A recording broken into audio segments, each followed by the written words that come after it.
यहाँ पढ़ेंगे हम डिस्क्रिमिनेंट यानी कि विविक्तिकार। विविक्तिकर क्या होता है, तो यहाँ पे देखो दो प्रकार के होते हैं हमारे पास। एक तो होता है पी विविक्तिकर और एक होता है सी विविक्तिकर। तो इनको ज्ञात करने का जो मेथड है वो हम पढ़ने वाले हैं यहाँ पे। तो ये यहाँ पे देख सकते हो आपके हमारे पास जो अवकल समीकरण होती है वो इस तरह से होती है। ये जो स्मॉल ऐप है वो हमने किसके लिए लिया है, अवकल समीकरण के लिए, और जो इसका हल है उसके लिए हमने लिया है यहाँ पे कैपिटल ऐप। तो आपको ध्यान में रखना है, स्मॉल ऐप हमने लिया है अवकल समीकरण के लिए और कैपिटल ऐप लिया है हमने व्यापक हल के लिए। और यहाँ पे ये जो सी है ये सवेच अचर है, यानी कि जो पैरामीटर होता है वो है यहाँ पे सी। तो आपको ध्यान में रखना है जो इक्वेशन है पी, यहाँ पे देखो पी विविक्तिकर हम ज्ञात कर रहे हैं। तो हम क्या कर रहे हैं, जो हमारे पास अवकल समीकरण है यहाँ पे देख सकते हो, अवकल समीकरण का हम क्या कर रहे हैं, अवकलन कर रहे हैं, आंशिक अवकलन कर रहे हैं पी के सापेक्ष। तो यहाँ पे आप देख सकते हो ये स्मॉल ऐप है, स्मॉल ऐप का हम आंशिक अवकलन कर रहे हैं पी के सापेक्ष। इसका आंशिक अवकलन करेंगे हम पी के सापेक्ष, तो हमें क्या मिलेगा, पी का मान मिलेगा। और वो पी का मान हम क्या करेंगे, वापस इसी में रख देंगे ऐप में, यहाँ पे रखेंगे वापस उस मान को, तो हमें पी विविक्तिकर मिलेगा। अभी हम क्वेश्चन सॉल्व करेंगे तब समझ में आएगा। अब यहाँ पे ये तो है इसका जनरल मेथड। अब एक मेथड और है जो बहुत इजी है, शॉर्ट मेथड है, वो भी मैं आपको बता देता हूँ। पी विविक्तिकर ज्ञात करने का ये शॉर्ट मेथड है हमारे पास, लेकिन इसके लिए फिक्स कंडीशन है कि द्विघात समीकरण होनी चाहिए। जब द्विघात समीकरण होगी तभी ये मेथड लगता है। तो यहाँ पे देखो द्विघात समीकरण इस तरह से हो सकती है, ए पी की power 2 plus B P plus K. इस तरह से हमारे पास द्विघात समीकरण आ गए। पी में द्विघात समीकरण होनी चाहिए। देखो पी विविक्तिकर ज्ञात कर रहे हैं हम, यहाँ पे पी विविक्तिकर ज्ञात कर रहे हैं, तो पी में द्विघात समीकरण होनी चाहिए। और पी में द्विघात समीकरण होगी तो हम क्या करेंगे, B X square minus 4ak, इसको जीरो पुट करेंगे तो वो आएगा हमारे पास पी विविक्तिकर। अब ये कैसे आया ये भी मैं आपको बता देता हूँ। आपने पढ़ा होगा श्रीधर आचार्य विधि। श्रीधर आचार्य विधि से आपने मूल ज्ञात करना सीखा होगा। उसका फॉर्मूला इस तरह से होता है, माइनस के B plus minus B X square minus 4ac, और यहाँ पे इसका आता है रूट, इसके बटे हुए में आता है 2a। यह आपने पढ़ा होगा श्रीधर आचार्य विधि में। अब श्रीधर आचार्य विधि के अंदर यदि हम ये चाहें कि इसका जो मूल है वो समान आओ, दो मूल आएंगे इसके और दोनों मूल समान रहे, तो हम क्या करेंगे कि ये जीरो होना चाहिए तभी दोनों मूल समान होंगे। तो इसको जीरो किया है। यहाँ पे देखो b की पावर 2 माइनस के 4ac, यहाँ पे ये जो c है जो लास्ट में कांस्टेंट आता है उसको बोलते हैं हमारे पास यहाँ पे c। तो यहाँ पे c के स्थान पे क्या आया है, इसलिए मैंने यहाँ पे k लिखा है यहाँ पे। तो बी एक्स स्क्वायर माइनस का 4ak, इसको हम जीरो करेंगे तब हमें मिलेगा पी विविक्तिकर। अब इसी तरह से हम सी विविक्तिकर भी ज्ञात करेंगे। तो सी विविक्तिकर हमें यहाँ पे ज्ञात करना है। सी विविक्तिकर ज्ञात करने के लिए हम क्या करेंगे, कैपिटल ऐप का आंशिक अवकलन करेंगे सी के सापेक्ष। कैपिटल ऐप का आंशिक अवकलन हम सी के सापेक्ष करेंगे। इसका मतलब क्या है, ये ऐप किसके लिए आया है, हल के लिए। जो हमारे पास व्यापक हल होता है उसको हम बोलते हैं, व्यापक हल को बोलते हैं हम इसका कैपिटल ऐप। तो इसका आंशिक अवकलन करेंगे हम सी के सापेक्ष।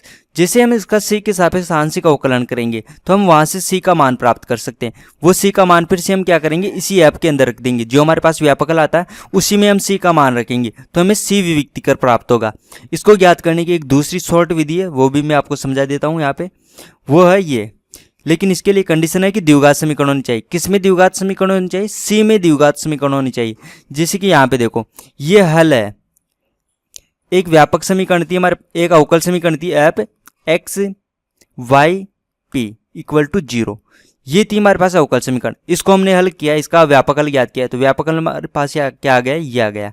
ये व्यापक हल आ चुका है हमारे पास। और ये जो व्यापक हल है इस तरह से है, सी की पावर 2 यानी कि सी की द्विघात समीकरण है। यहाँ पे सी की द्विघात समीकरण है तो यहाँ पे इसका सी विविक्तिकर हम ज्ञात कर सकते हैं। इसी तरह से जैसे हमने पी ज्ञात किया था वैसे हमने सी ज्ञात किया। यहाँ पे b की पावर 2 माइनस के 4ak, ये कैसे आया, तो अभी मैंने आपको बताया था विविक्तिकार में श्रीधर आचार्य का जो फॉर्मूला था मूल याद करने का, उसमें दोनों मूल समान होने की स्थिति हमने लगाई। और वो स्थिति लगाते हैं हम तो क्या करते हैं कि जो रूट में आता है उसको हम जीरो के बराबर करते हैं। तो जो रूट में आएगा यहाँ पे, यदि हम c के मूल याद करें इस इक्वेशन में, तो c के मूल कैसे याद करेंगे, c इक्वल टू माइनस के b प्लस माइनस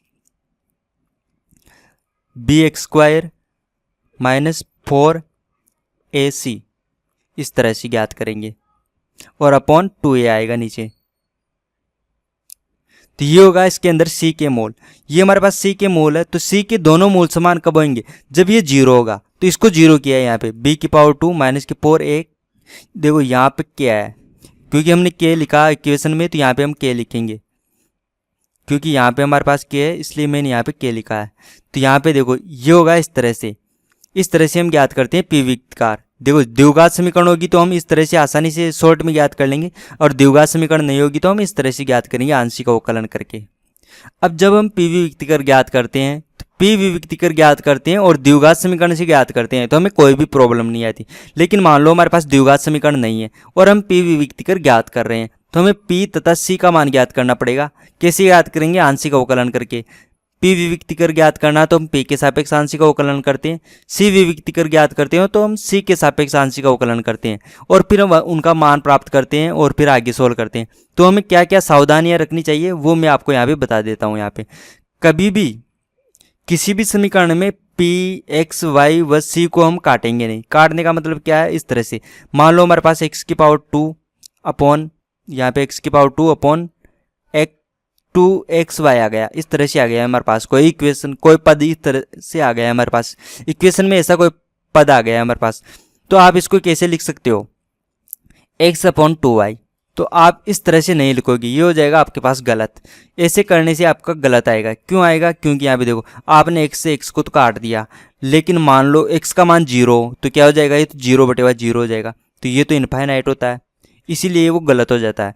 अभी मान लो आपके पास इस तरह से आ गया, x अपॉन x आ गया, तो x अपॉन x को आप क्या लिखोगे? x अपॉन x को आप 1 लिखोगे। लेकिन मान लो कि x का मान 0 हो, तो यहाँ पे क्या आ जाएगा आपके पास? 0/0। 0/0 को आप क्या लिखोगे? इनफाइनाइट।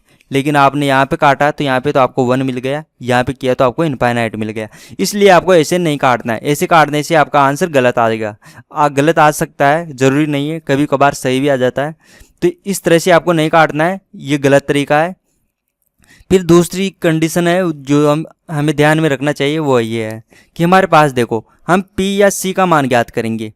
P या C का मान जब भी हम ज्ञात करेंगे तो उसके हर के अंदर उसके जो बटे हुए में है, इस तरह से मैं आपको दिखा देता हूँ इक्वेशन। तो मान लो कि आपके पास ये एक अवकल समीकरण है, इस तरह से।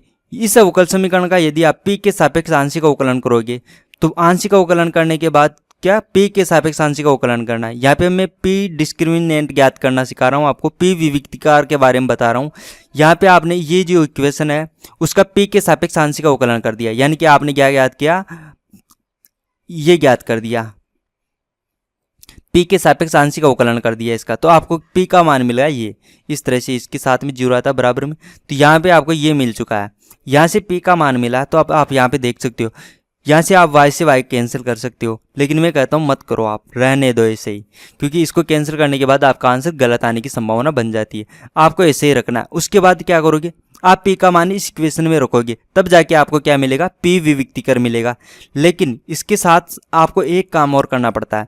यहाँ पे जो बटे हुए में यहाँ पे यानी कि डिवाइड हो रहा है किससे? y की पावर 2 से। तो इस पूरी इक्वेशन को आप गुणा करेंगे y की पावर 2 से। मैं करके दिखाता हूँ यहाँ पे आपको। ये जो पूरी इक्वेशन है इसको मैंने क्या कर दिया? y की पावर 2 से मैंने इसको गुणा कर दिया, और ये जो P का मान है ये पिक्स ऐसे कैसे मैंने इस इक्वेशन में रख दिया। अब आप इसको आगे सोल्व करोगे तो आपका आंसर बिल्कुल सही आएगा। तो यहाँ पे अब यहाँ पे देखो मैंने यहाँ पे लिखा है कि कहीं पे भी किसी को भी काटना नहीं है, लेकिन इस स्टेप के बाद आप काटना शुरू कर सकते हो। यहाँ पे आप y से y को काट सकते हो, फिर इस y को भी काट सकते हो। यहाँ पे आप जितना काट सकते हो वो काट सकते हो, काट लेना। लेकिन इसका मतलब ये नहीं है कि आप x कॉमन ले लो। यहाँ से देखो यहाँ पे x की पावर 2 आ रहा है, यहाँ पे भी x आ रहा है, और यहाँ पे यह देखो यहाँ पे भी x आ रहा है। तो x आप कॉमन ले सकते हो। यहाँ से कॉमन लेने के बाद आप सोचो कि हम काट दे, तो वो गलत है। यहाँ पे भी सोच सकते हो आप, y की पावर 2 है तो y की पावर 2 है, इधर 0 है तो आप y की पावर 2 को यहाँ से हटा दो। नहीं हटा सकते आप, गलत हो जाएगा इस तरह से करने से। ये जो कॉमन लेने के बाद जो भी आएगा वो इसके साथ ही बना रहेगा। आप काट सकते हो केवल ऊपर और नीचे से। यहाँ पे देखो y है तो y से y को कैंसिल कर सकते हो। इस स्टेप में कर सकते हो। P का मान रखेंगे और इसको हम किससे गुणा करेंगे? जो भी नीचे होगा। यहाँ पे y की पावर 2 है तो y की पावर 2 से मैंने इसको गुणा कर दिया। गुणा करने के बाद हम काट सकते हैं, इस पद के अंदर काट सकते हैं, इस पद में भी काट सकते हैं, लेकिन इसका मतलब ये नहीं है कि कॉमन लेके आपने पूरा हिसाब कर दिया। ऐसे नहीं करना। अब इसके आगे जब हम सोल्व करेंगे तो क्या करेंगे? लघुत्तम लेके सोल्व करेंगे। इसके आगे लघुत्तम लेकर सोल्व करना है, फिर आपका आंसर बिल्कुल सही आएगा। इसके आगे और भी पॉइंट है जो हमें ध्यान में रखनी चाहिए, वो है इस तरह से। यदि हम किसी क्वेश्चन में मतलब कि एग्जाम्पल नंबर 5 देखोगे आप, तब आपको अच्छे से समझ में आएगा ये। आपने किसी कहीं पे आपने पी या सी का मान रखना है लेकिन आप नहीं रख पा रहे हो, आपको वर्क करना पड़ रहा है, तो आपने इक्वेशन का वर्क कर दिया। वर्क करोगे तो आपको पता है घातें बढ़ जाती है, तो घातें जितनी बढ़ती है आप उतनी कम कर सकते हो वापस। तो एग्जाम्पल नंबर 5 को आप ध्यान से देखना, वहाँ पे मैं आपको फिर से याद दिलाऊंगा कि ये जो कंडीशन है वो एग्जाम्पल 5 में मैं आपको ज़रूर बताऊंगा। अगर आपको हमारे वीडियो से हेल्प हो रही है तो हमारे यूट्यूब चैनल को सब्सक्राइब कीजिए, और आपको फिजिक्स, केमिस्ट्री, मैथ, बायो या किसी भी कॉम्पिटिटिव एग्ज़ाम के पीडीएफ नोट्स चाहिए तो आप हमारा ऐप डाउनलोड कर सकते हो। ऐप हमारा क्यूरियोसिटी फाउंडेशन नाम से प्ले स्टोर पे मिल जाएगा, या हमारे चैनल पे कितने जो भी वीडियो है उसकी डिस्क्रिप्शन बॉक्स में जाइए, वहाँ पे आपको हमारे ऐप का लिंक मिल जाएगा, वहाँ से भी आप डाउनलोड कर सकते हो। तो आप हमारे ऐप को डाउनलोड कीजिए, हमारे यूट्यूब चैनल को सब्सक्राइब कीजिए और वीडियो को शेयर कीजिए अपने फ्रेंड्स के साथ।